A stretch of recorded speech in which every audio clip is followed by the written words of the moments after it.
Here we have a Christian nationalist by the name of Joel Leben who says women should not be allowed to vote.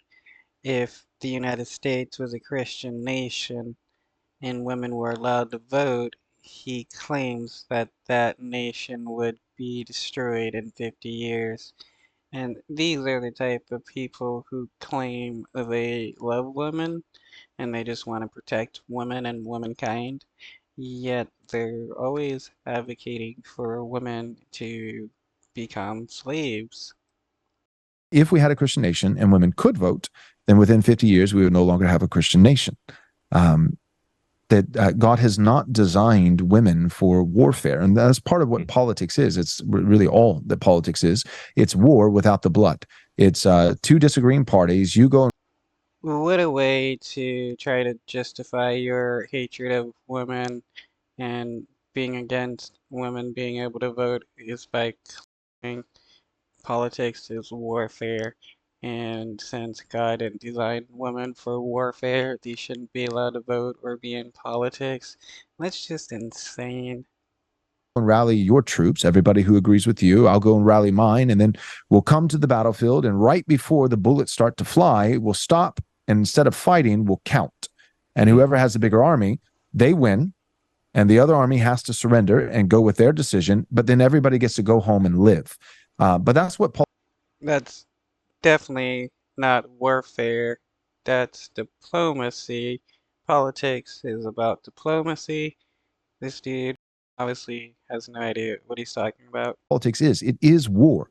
And I believe that the sword has been given to men. The sword is, without being crude, I think this is a fact. It is a phallus. It is assigned by God to men. I think nature.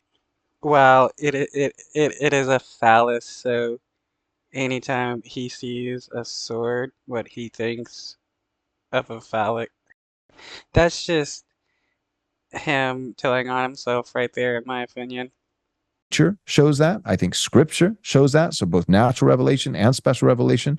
War is something that is belonging to men, and it's not something that we employ in our ranks, whether it be political war or whether it be literal war, women and children. So in the same way, like, and people are like, that's so archaic. You're a Neanderthal. You're so, Again, that's another weird justification for denying women the right to vote.